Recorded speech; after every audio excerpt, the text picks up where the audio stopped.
पुण्यात्मा को नमन करता हूँ। मंच पर हम सबको मंगल सानिध्य स्वामी श्री कमिंद्रा के श्री चरणों में वंदन। मंचस्थ सभी अतिथिवृंद, कोलिया ग्राम और आसपास से पधारे हुए भाषा साहित्य संस्कृति धर्म दर्शन से जुड़े हुए आप तमाम महानुभावों के श्री चरणों में वंदन। भाई जनाराम जी को बधाई। माता पिता जब संसार से जाते हैं तो आज का जो दौर जिसकी हरवीर जी और आदरणीय चतुर्वेदी साहब ने थोड़ा सा संकेत किया, वो दौर ऐसा है जिसमें जब पिताजी खत्म होते हैं तो बेटे बेटियों में ये जल्दी से लगन लगी रहती है कि कब तो 12 दिन हो, कब म्यूटेशन चढ़े और कब मेरा हिस्सा मुझे मिले। लेकिन उस दौर में कोई बेटा अपने पिता को याद करते हुए प्रतिवर्ष 2 रुपए लगाने की सोचता है, उस बेटे की प्रशंसा होनी चाहिए। इस नाते जनाब जी को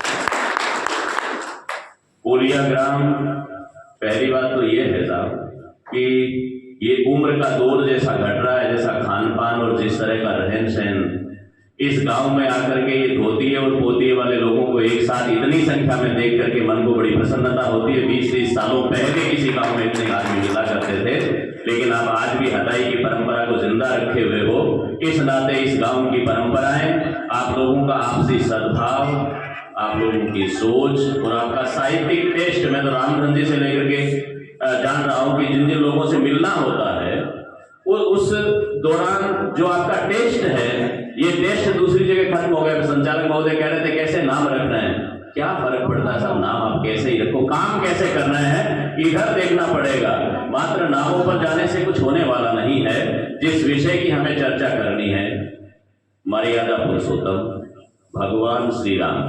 अब 2 शब्द अलग अलग हो गए, एक तो भगवान को जोड़ दिया बीच में, मर्यादा पुरुषोत्तम राम अलग है, भगवान राम अलग है। दोनों को अलग अलग रूप में हमें देखना पड़ेगा। एक लौकिक स्वरूप है, दूसरा अलौकिक स्वरूप है। अलौकिक स्वरूप में राम सर्वशक्तिमान है, जो चाहे वो कर सकते हैं, चुटकी में कर सकते हैं। उनको लंका जाने की आवश्यकता नहीं है, यहाँ से चुटकी बजाए रावण का वहां दहन कर सकते हैं, सीता को वहां से मंगवा सकते हैं, कुछ भी कर सकते हैं। वो अलौकिक राम है। और जिनके लिए हमारे वृंद ने कहा, रहीम ने कहा कि रहीमन बात अगम्य की कहन सुरन की नानी। रहीम कहते हैं अगम्य, जहां जाया जाना संभव नहीं है। तो वो जो जिस राम की मैं बात कर रहा हूं, अलौकिक राम, उसके लिए रहीम कहते हैं कि रहीमन बात अगम्य की कहन सुनन की नाही। क्यों कि जे जानत ते कहत नहीं और कहत ते जानत नहीं। जो जानते हैं वो तो कहते नहीं है, और जो कहते घूम रहे हैं वो जानते ही नहीं है। इसलिए उस बात की चर्चा नहीं की जा सकती। हमें चर्चा किस राम की करनी है, वो राम की कथा जिसके नाम की बात हरवीर जी कह रहे थे। केशव लिखते हैं, सेनापति ने एक जगह लिखा, सेनापति लिखते हैं कि पूर्ण पुराण अरु पुरुष पुराण परिपूर्ण बतावे न बतावे और उक्ति को दर्शन देत जिने दर्शन समुझे न नेति नेति कहे वेद छाड़े आने युक्ति को। ऐसा राम पूर्ण पुराण 18 के 18 पुराण और पुरुष पुराण, ये पुरुष पुराण हमारा पुराण है, जो लोक आप्त पुराण जिसे कहते हैं, लोक वेद, लोकेच वेदेच तुलसी ने रामचरितमानस की शुरुआत में लिखा। लोक में ऐसा राम है और वेद में ऐसा राम है, दोनों का संयुक्त रूप रामचरितमानस में तुलसी ने लिया। इसलिए लोक पुराण भी यही कहता है। वो क्या कहते हैं, परिपूर्ण बतावे न बतावे और मुक्ति। परिपूर्ण यदि कुछ है तो राम है और कुछ भी नहीं। वेद भी क्या कहते हैं, ना इति अनंत अनंत हरि अनंत हरि कथा अनंता कह करके वो छोड़ देते हैं। किसको दर्शन देते हैं, इसे दर्शन शास्त्र नहीं समझ सकता। दर्शन देत जिन्हें दर्शन समुझे ना, वो समझ नहीं सकते।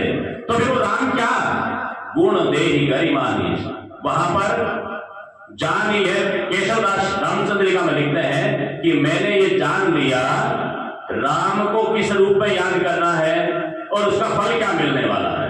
वो कहते हैं गुण देहि गरिमानी।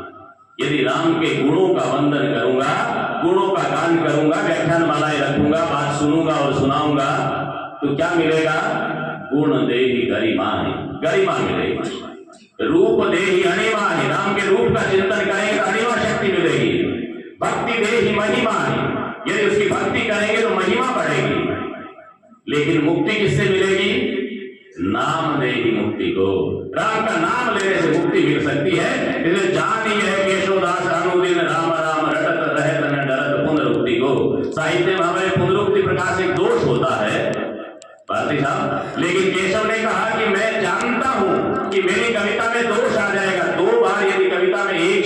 गीत होता है तो वो पुनरुक्ति दोष माना जाता है, लेकिन केशव कहता है राम का नाम मुक्ति देने वाला है, इसको जानता हूं इसलिए बार बार राम राम कहकर इस दोष का भागी बनता हूं, लेकिन मुक्ति मिलेगी इसलिए राम राम का नाम लेता हूं। ये संकेत साहित्यकारों ने किए।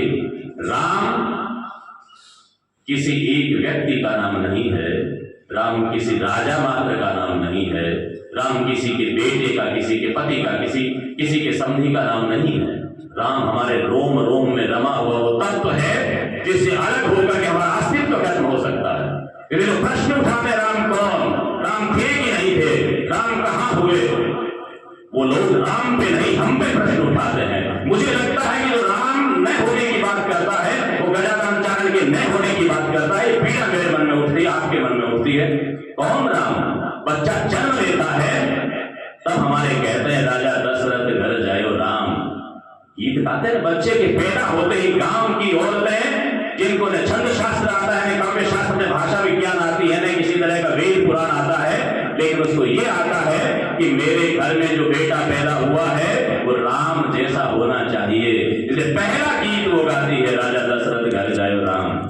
विवाह होता है मानो राम बनो, वहां भी राम है। बच्चा जन्म लेता है तो राम है, शादी होती है तो राम है, और अच्छा काम हो जाता है राम की कृपा है।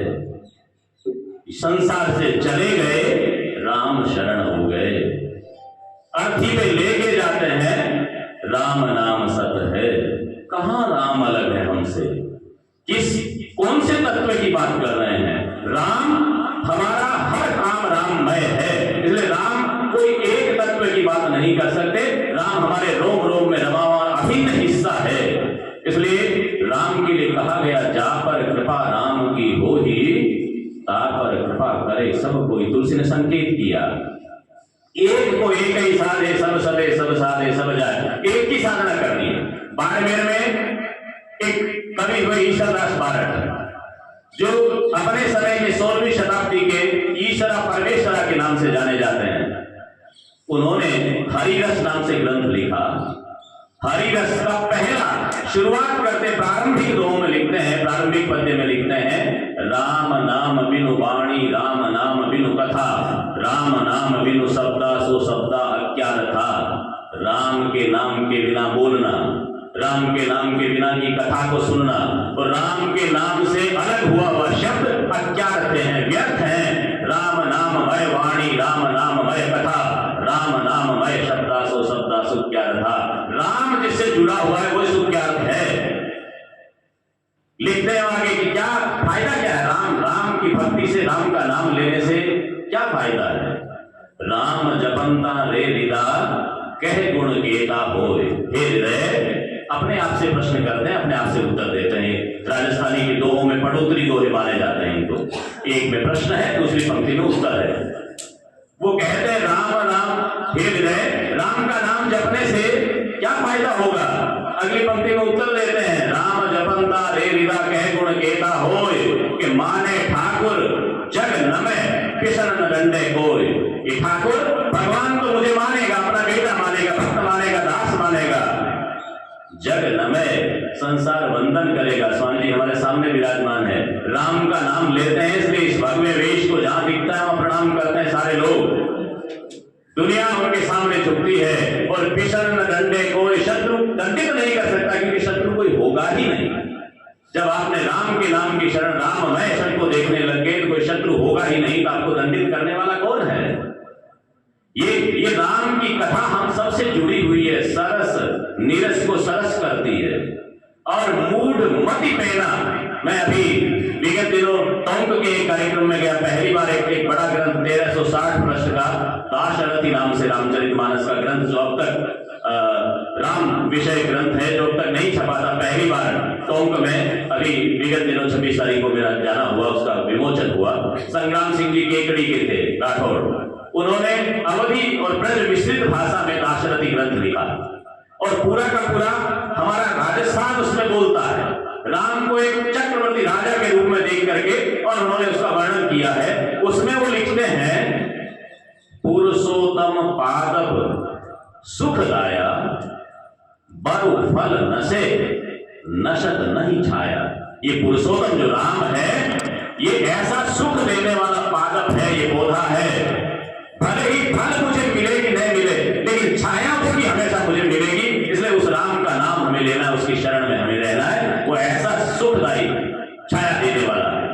सरस निरस मूढ़ मति पैना। निरस व्यक्ति को, निरसता को सरसता में बदलती है राम की कथा, और मूढ़ व्यक्ति को पैनी बुद्धि वाला बना देती है इस राम को जो याद करता है। मुझे जो आज के इस व्याख्यान में कहना है, ये भूमिका मात्र है। मैं जो बात करना चाहता हूं वो ये है, हम जिस किसी को भी, ये हमारा तो क्या है साहब कि हम जो कुछ काम करते हैं ना, उस काम को कुछ प्राप्ति हो तो करते हैं। हम छोटे थे तो जब होली दीपावली पर प्रणाम करने जाते थे तो घर के अंदर जाए तो जूते चप्पल खोल के जाना होता है, अपनी तो परंपरा ये है ना। तो भाभियों से बाहर से आवाज लगाते थे कि भाभी खोपरो देवे तो प्रणाम करूं, भाई कुछ देना है ना। नारायण हूं तुझ नमो एड़ कारण हरि अर्ज। हे नारायण, मैं तुम्हारा भजन इस कारण से आज कर रहा हूं। किस कारण से? नारायण हूं तुझ नमो एड़ कारण हरि अर्ज के जिन दिन ओ जग छंडणो तीन दिन दोषों का। जिसने संसार छोड़ना उसे तेरे से काम है, इसलिए मैं तुम्हारा भजन करता हूं। तो मैं जो कहना चाह रहा हूं वो ये कि हम राम को क्यों याद करें, राम का क्या याद करें, क्योंकि जिस राम की हम चर्चा अभी अलौकिक राम की कर रहे हैं वो तो हमारी पकड़ का विषय नहीं है। जिस राम ने लीला की उस राम की बात हमें करनी है, क्योंकि राम ने कभी कहा कुछ है ही नहीं, राम ने तो करके दिखलाया है। राम बोले बहुत कम जगह पर, वाल्मीकि रामायण पढ़ ले कि तुलसी को पढ़ ले, अन्य सारी रामायण है। आज तक का विश्व इतिहास में, विश्व के काव्य के संग्रह में सबसे अधिक लिखा जाने वाला विषय राम है, लेकिन कहीं पर राम बोलते नहीं है, राम करते हैं। क्या हम ये संकल्प ले सकते हैं कि रोज गीता पहले घूघरी बांटना हमारी आदत होगी ना? वो जागरण हुआ ही उसके पहले प्रसाद बांटते घूमते। राम ने कभी कहा है क्या?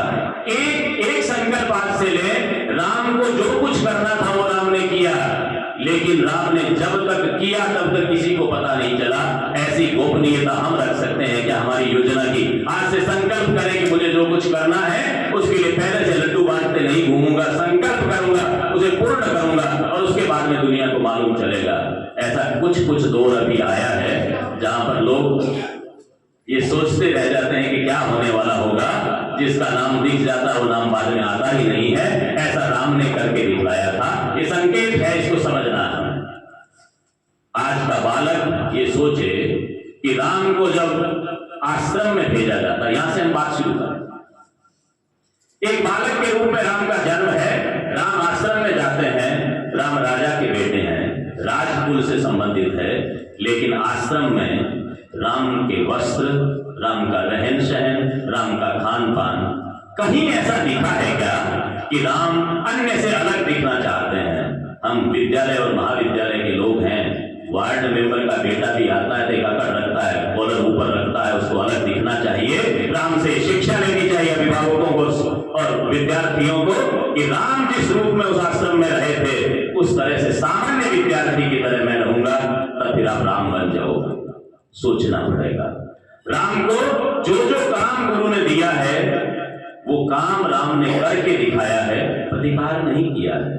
विचार करें, जहां पर धनुष भंग का जिक्र है ना,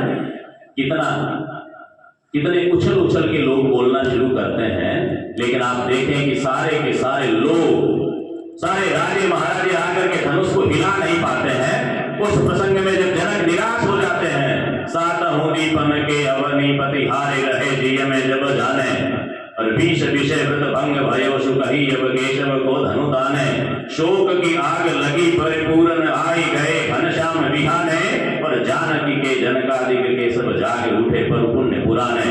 केशव रामचंद्रिका में लिखते हैं कि जनक प्रण तो कर लिया, बेटी की शादी उसके साथ करूंगा जो धनुष पर पतंजा चढ़ाएगा, लेकिन एक से धनुष हिलाकर नहीं। डोरी चढ़ाना तो बहुत अलग बात है, पतंजा चढ़ा करके सर संधान करना बहुत अलग बात है, धनुष हिलाकर नहीं। वे जनक निराश हो गए, सारी महिलाएं।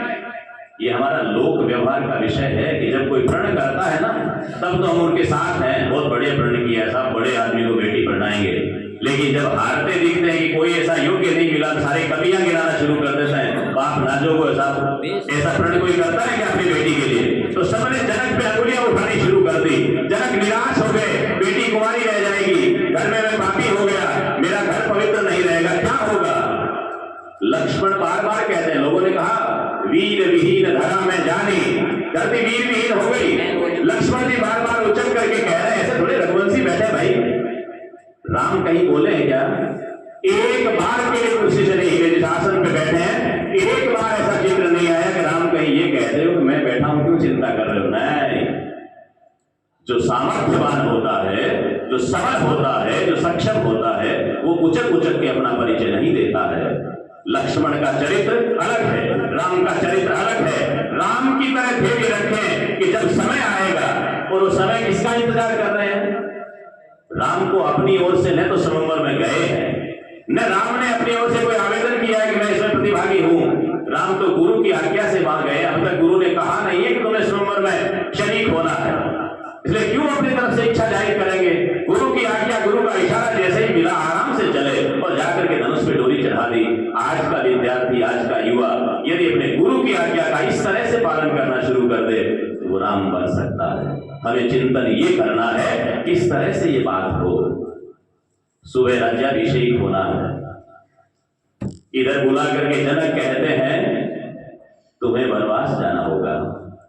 सब कत्लेआम हो जाए, पूरा गांव खाली हो जाए, यदि ऐसी सूचना, ऐसी घोषणा कोई बाप आज कर दे बेटे को, आप तो ये तो राजपाट छोड़ने की बात है, आधा बीघा जमीन लेकर के दिखा दो किसी से। राम को कहते हैं, और वहां संस्कार देखें आप, परिवार जो टूटते हैं उनको जोड़ने का तरीका क्या है। उन तीनों माताओं को नमन करो जो सोतिया डाह से बच करके तीनों बहनों की तरह रह रही थी, उन्होंने संस्कार दिए थे। यदि कौशल्या, सुमित्रा और कैकेयी आपस में लड़ती रहती ना, तो राम, भरत, शत्रुघ्न और लक्ष्मण चारों में ये मैत्री नहीं हो सकती थी, चारों में ये भाव नहीं हो सकता था। इसलिए राम को जब सूचना मिलती है दशरथ से कि तुम्हें वनवास जाना है, तो राम एक बार के लिए नहीं पूछते हैं मुझे क्यों जाना है। आप देखें, राम कौशल्या के पास में जाते हैं, कौशल्या बुलाती है, बेटा क्या हुआ, मुझे कुछ गड़बड़ लग रहा है, राग रंग कैसे फीके पड़ गए। सुबह रात तुम्हें युवराज की गद्दी पे विराजमान होना है, राग रंग होने चाहिए थे। राम कहते हैं मुझे पिता ने वन का राज दिया है। शब्दावली देखें, विनम्रता देखें, मुझे राज से निकाल दिया नहीं, कैकेयी को गालियां नहीं देते, अन्यथा तो कहते मौसी, अपने शब्द में लूंगा नहीं, लेकिन क्या क्या बोलते आप जानते हो ना। जिस माँ ने, जिस मौसी ने उनका राजपाट छिनाया और जंगल में जाने के लिए विवश किया है, उसके लिए क्या शब्दावली हो सकती है। लेकिन राम माँ को कैकेयी के, कौशल्या के सामने जाते हैं, पिता ने मुझे वन का राज दिया है, कैकेयी के बदले एक बार के लिए कोई शब्द नहीं बोलता है। इसलिए कैकेयी आज भी राम और कैकेयी के संबंध के विषय में जो चर्चा करते हैं, अलौकिक की बात मैं नहीं कर रहा हूं। क्या था पहले जन्म में, क्या सूचना थी, क्या करना था, क्या प्रण था, योजना क्या थी, इसकी बात नहीं है। हम तो लौकिक रूप में बात कर रहे हैं कि मैं यदि राम की जगह होता तो क्या वहां पर ये विनम्रता रख सकता था, क्या मैं पिता की आज्ञा का इस तरह से पालन कर सकता था, क्या मुझे जिसके कारण से ये वनवास मिला है उसके प्रति भी इतना विनम्र रह सकता था क्या। यदि रह सकते हो तो आप राम बन सकते हो। ये विचार करना, ऐसी व्याख्यान वालों का उद्देश्य ये होता है। हम घर परिवार के लोगों, थोड़ा सा हरवीर जी ने जिक्र किया, हम जातियों में बट गए, वर्गों में बट गए, ये दौर आते हैं, ये प्राप्ति के दौर है, स्वार्थ के सगे हैं सारे के सारे। आप विचार करें, मैं आपको एक परिजनों के प्रति राम का कैसा विश्वास है आप ये देखें। जब राम को वनवास हो गया, चित्रकूट में रह रहे हैं, भरत मिलने के लिए आ गए, लक्ष्मण को शक होता है कि कैकेयी ने पहले तो राम को वनवास देकर के जंगल में भेजा, और भरत उसी का तो जन्मा बेटा है, फिर राम को यह खत्म करने आया ताकि हमेशा के लिए निष्कंटक हो जाए। आप जानते हो लक्ष्मण बाण लेकर के तैयार हो गए, जब तक मैं जिंदा हूं भरत को आपके पास में नहीं आने दूंगा। राम कहते हैं लक्ष्मण क्या बात कर रहे हो भैया, आप जानते नहीं हो, वो ऐसा दुष्ट है, ऐसी माँ है तो उसका बेटा ऐसा ही होगा, क्या बात कर रहे हो। मुझे भरत पे खुद से ज्यादा भरोसा है, भरत ऐसा कभी नहीं कर सकता, भरत के दिमाग में ऐसी बात नहीं आ सकती। कब कह रहे हैं राम, जब सीता भी शंकित है, लक्ष्मण भी शंकित है, दो के अलावा तीसरा आदमी उनके पास में नहीं है। भरत सेना लेकर के खड़ा है, सेना लेके नहीं आया बेचारा, लेकिन सारे लोगों ने कहा हम भी चलेंगे राम के साथ में, राम के पास जाएंगे। सारे लोग खड़े, सेना ही तो लग रही है, लेकिन उस समय भी क्या कहते हैं, ऐसा विषय नहीं है, तुम्हें चिंता नहीं करनी चाहिए, भरत ऐसा कर ही नहीं सकता। और भरत आते हैं, किस तरह से लौटते हैं, क्या भरत और राम का मिलाप होता है। विचार करें, जब मारीच का प्रसंग आता है, राम मारीच के पीछे जाते हैं। मारीच की उस छली आवाज के कारण सीता को शक होता है, भ्रम होता है, और लक्ष्मण को भेजते हैं। लक्ष्मण कहते हैं मुझे भैया यहीं रहने के लिए कह के गए, मैं जाऊंगा नहीं, किसी भी सूरत में मैं आपको अकेला छोड़ के नहीं जाऊंगा, भैया का आदेश ये है। सीता क्या कहती है कि आप यदि देखोगे, आपने लोगों ने कितनी जानकारी मैं कहूंगा राजस्थानी की रामायण भी पढ़े। मेरे डूंगरगढ़ कस्बा है, तुलसी से 50 साल पहले मेहा गोदारा ने मेहा रामायण लिखी, सुरजन पूनिया ने सीता रासो लिखा, राम रासो लिखे। 10 ग्रंथ ऐसे हैं राजस्थानी में, तुलसी से पहले का राम रासो। मेहाजी गोदारा के वहां पर लिखा जाता है, सीता लक्ष्मण से कहती है राम रासो में कि मुझे मालूम है हम दोनों पति पत्नी जो विदा हो रहे थे वनवास के लिए, तो तुम्हें भरत की मां ने भेजा है, केकई ने भेजा है, षड्यंत्र पूर्वक तुम्हें पीछे भेजा, मैं तो जान रही हूं। और मेरा पति घोड़ो मम भरतार देखे सब घोड़ो दुगध, मेरा पति तो इतना घोड़ा है, घोड़ो घोड़ो सगड़ो दूध दिए भी के बहु, इतना घोड़ा है, मेरा नाम तो कुछ समझता नहीं है, तू षड्यंत्र पूर्वक आया हुआ है। और आज तूने राम को वहां पर मर रहा है, राम जैसी राम आवाज दे रहा है मुझे, लक्ष्मण लक्ष्मण पुकार रहा है, तू जाएगा नहीं क्योंकि तू तो चाहता काम मर जाए। कौन कह रही है? सीता कह रही है, लक्ष्मण को कह रही है। लक्ष्मण अपना प्रमाण देता है, हे मां, राम मेरे भाई हैं और तू मेरी मां है, मैं जति लक्ष्मण हूं, ऐसा कभी नहीं, मेरा ऐसा विचार नहीं हो सकता। लेकिन लक्ष्मण का आना, सीता का हरण हो जाना, उसके बावजूद भी क्या राम ने कभी लक्ष्मण पे प्रश्न उठाया है? क्या राम ने कुछ कहा है लक्ष्मण तुमने ये क्या कर दिया, तुम्हारा षड्यंत्र हो सकता है, लक्ष्मण की कोई चाल हो सकती है, एक पल के लिए राम के मन में नहीं आया। अपने परिजनों पर ये भरोसा जिस दिन हम करना सीख जाएंगे, 3 दिन फोन नहीं आए तो हम आकर के बैठ जाते हैं कि मैं भी नहीं करूंगा, वो नहीं करे तो। कौन सी विनम्रता की बात करते हैं, किस राम के भक्तों की बात करते हैं। राम मंदिर बन गया कि नहीं बना ये विषय अलग है, ये हमारे अस्तित्व का विषय था, इसलिए इससे जुड़ना अलग बात है। लेकिन हम राम को अपने जीवन में आचरण में कितना ढाल पाते हैं, इसका विचार करना है हमें। सीता पर कोई शक करते हैं क्या? राम किस तरह से जीवन है और किस तरह का पूरा का पूरा दृष्टांत चलता है, लेकिन राम ने कभी भी अपने किसी परिजन पर किसी तरह का शक, किसी तरह की आशंका नहीं की। ये विचार हमें करना होगा। ये कुटुंब प्रबोधन का जो काम है वो राम के नाम से ही हो सकता है। समता मूलक समाज की स्थापना राम का सबसे बड़ा जीवन दर्शन है। समता मूलक समाज सारा, और उस समाज में आप तुलसी को पढ़ें, अन्य रामायण को पढ़ें। मात्र ये नहीं कि राम ने केवट को गले लगा लिया, वो तो साफ स्वार्थवश भी लगाया जा सकता है। चुनाव में भी बहुत से लोगों ने बहुत से लोगों को गले लगाया होगा, उसकी बात नहीं कर रहा हूं। लेकिन आप तुलसी को पढ़ें। केवट जब ये भरत और वशिष्ठ जाते हैं साथ में, केवट पहले धनुष तान करके खड़ा हो जाता है, मेरे राम के सामने कैसे जा सकता है कोई, कौन सी सेना आई, लड़ने आए होंगे, रक्षक हूं मैं।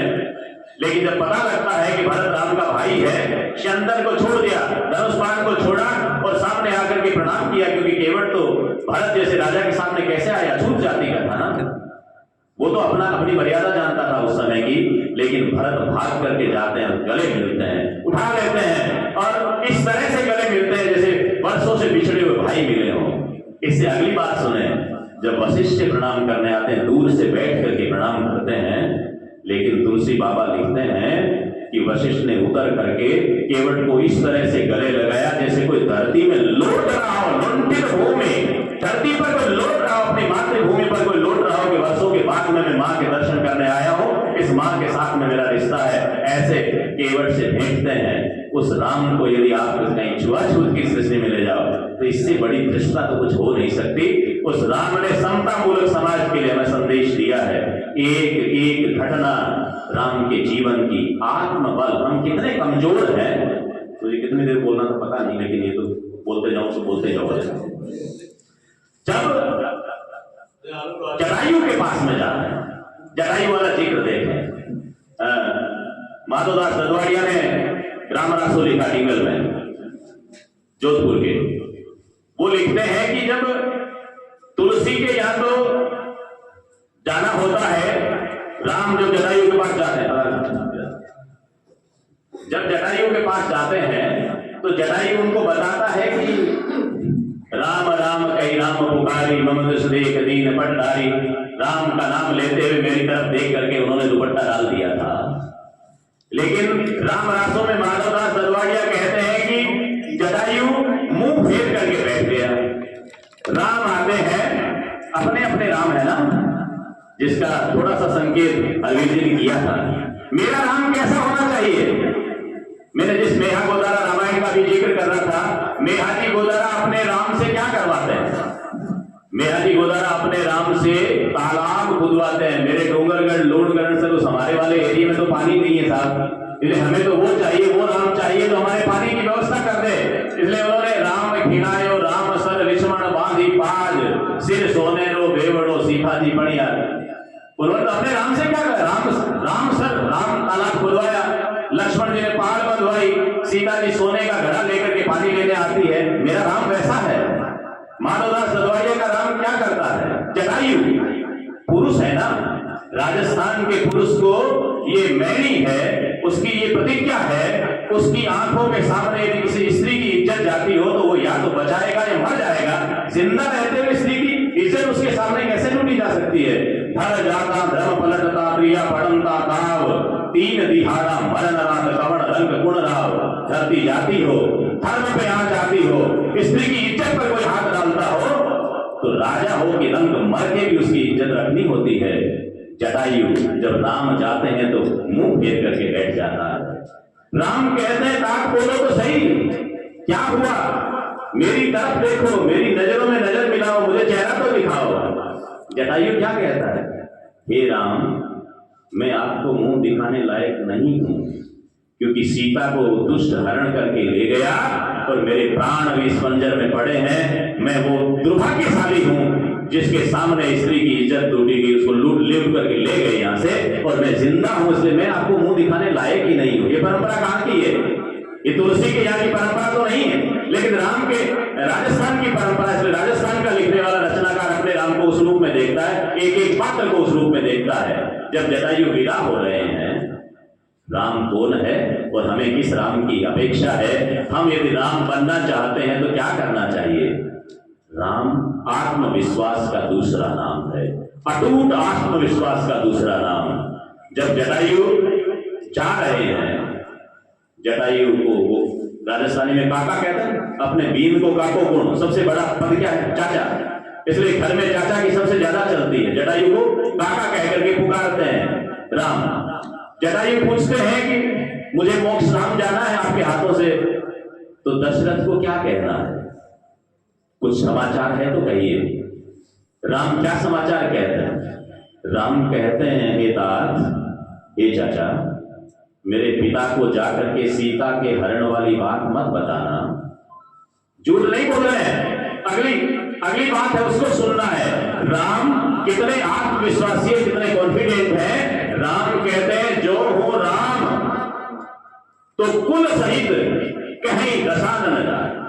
यदि मैं राम हूं और आप मुझ पे भरोसा करते हो, यदि उस दशरथ का बेटा हूं जिसने देवासुर संग्राम में तुम्हारे साथ रह करके सारे असुरों का नाश किया था, यदि उस दशरथ का बेटा हूं तो मैं प्रण करता हूं ये सूचना आपको जाकर के दशरथ को सीता के हरण की नहीं देनी है। यदि मैं राम हूं तो मुझे भरोसा है कि रावण अपने कुल सहित आकर के सूचना दशरथ को देगा, आपको देने की जरूरत नहीं है। क्या आत्मविश्वास है, देखें आप। मारूंगा उस सारे रावण के कुल को, ये आत्मविश्वास होता है। ये आत्मविश्वास जिस भी विद्यार्थी के पास में, जिस युवा के पास में, जिस भी व्यक्ति के पास में होगा, वो साफल्य मंडित हो सकता है, वो राम का भक्त हो सकता है, वो राम का हो सकता है। बाकी राम का भार ढोने से कुछ होने वाला नहीं है साहब। राम के नाम से बड़े बन जाएंगे, लड़ लेंगे, माथे फोड़ ले, कुछ फर्क पड़ने वाला नहीं है। धार्य भी धर्म को धारण करना पड़ता है, आचरण में उतारे। शिक्षक बैठे सोने जी, हरवीर जी, हमें बीएड में सिखाया जाता है व्यवहारगत परिवर्तन। काम जो करें उससे व्यवहारगत परिवर्तन होना चाहिए। राम को मानने से, राम के प्रति श्रद्धा रखने से आपके व्यवहार में कुछ परिवर्तन हो। आज से जाकर के औरतों के प्रति आपकी विनम्रता आ जाए, घर में महिलाओं के प्रति कैसा व्यवहार होना चाहिए, परिवार के लोगों के प्रति हमारा विश्वास कैसा होना चाहिए, यदि ये आ जाए तो फिर काम होगा, तब राम को भजने का, राम पर बात करने का हमें कहीं फल मिलने वाला है। प्रबंध कैसा है राम का? संगठन की दृष्टि से वकील साहब ने थोड़ा संकेत किया, क्या संगठन बनाए साहब? कृपाराम जी राजिया दुआ में लिखते हैं, कारण कटक नगीद सखरा चाही जय शपह लंक विकट गढ़ लीद रीछ बांधना लिया। कहते हैं सेना कोई कारण नहीं है साहब, सैनिकों के भीतर आत्मविश्वास भरने वाला उनका अग्रणी नेता कौन है, जो अपने लोगों पर भरोसा कैसा करता है, ये तो देखें। आप जानते हो हनुमान को लंका भेजा गया है, हनुमान जी लंका गए हैं तो कोई सामान्य दूत बनकर के गए हैं क्या? वो राम ही बनकर के गए हैं। वहां जो कुछ वो करके आएंगे वो मान्य होगा।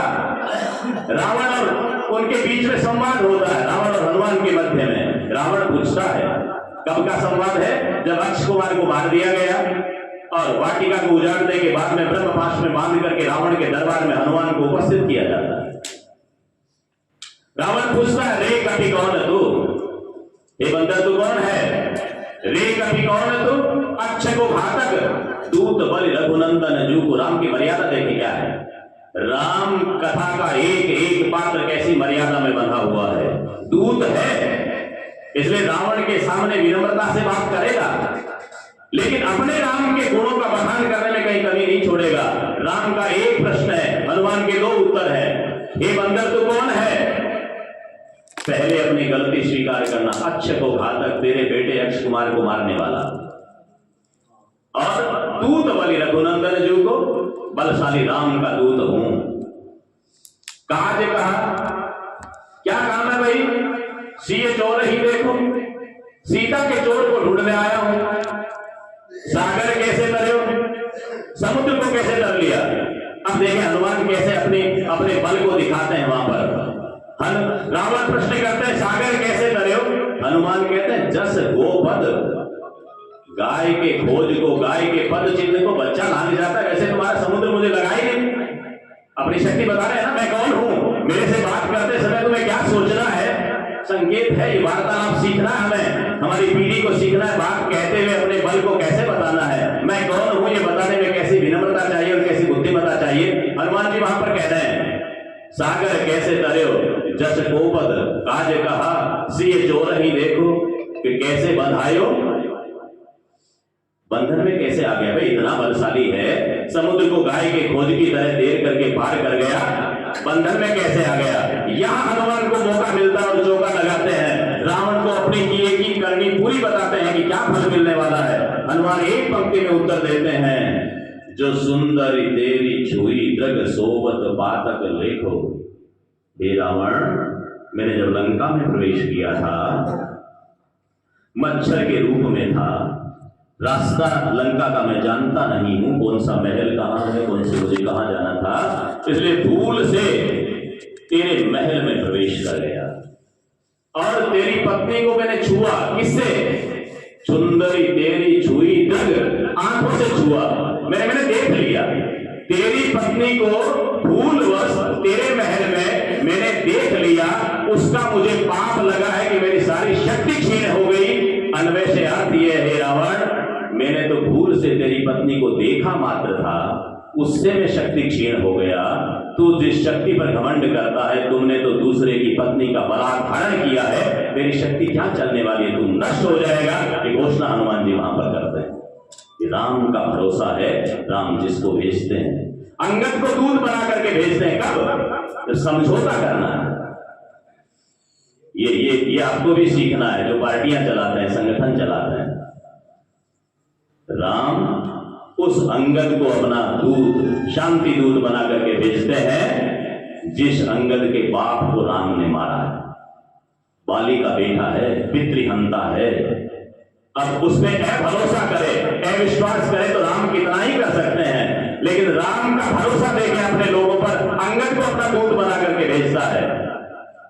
उसके पीछे के बहुत से कारण हैं, विश्वास की बात तो है ही है, लेकिन लौकिक दृष्टि से देखो कि आप और हम हो तो क्या करना चाहिए। रावण और अंगद कभी भी मिल सकते हैं यदि दोनों अपनी लाइन से भटके। इसलिए अंगद वहां जा रहा है राम का पक्ष लेकर के, रावण प्रयास करता है। राम को काज कहा रिपु जीत ही। राम का काम क्या है? अंगद जवाब देता है, शत्रुओं को जीतना। राम को काज कहा रिपु जीत ही। कौन कबे रिपु जीतो कहा? रावण कहता है कौन से शत्रु को कहां जीता भाई, मैंने तो आपके राम को देखा नहीं। अंगद पहला उदाहरण किसका देते हैं? बाली बलि। मेरे पिता बालीराज को, किष्किंधा नरेश को, वानराधिपति सुग्रीव को, बाली को उन्होंने हराया है। रावण क्या कहता है? देखिए कूटनीति क्या है, राजनीति वाले क्या करते हैं महावीर जी। रावण कहता है छल सो, छल से जीता। बाली को जीता नहीं है, तेरे बाप को मारा है छल से, तू मेरे साथ में हो जा, फिर राम से लड़ते हैं। रावण कोशिश करता है, बाली बलि छल सो।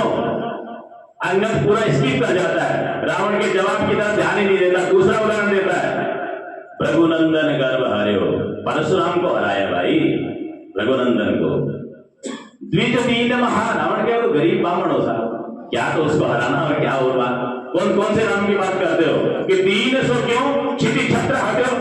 तू परशुराम जी को गरीब कहते हो, दीन कहते हो, क्षीण कहते हो।